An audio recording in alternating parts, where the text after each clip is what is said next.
Heavenly Father,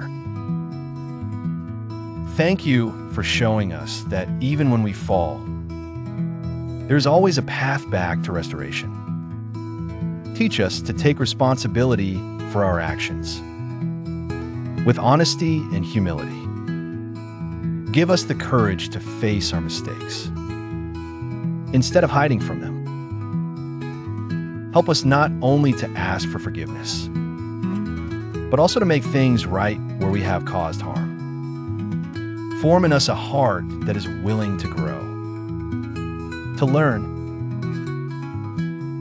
and to change. Remind us to live with gratitude, to recognize your blessings, and to value the relationships you have placed in our lives. May our lives reflect integrity, balance, and a sincere desire to do what is right. And when we fail, guide us back with grace, so we can begin again. In the holy name, amen.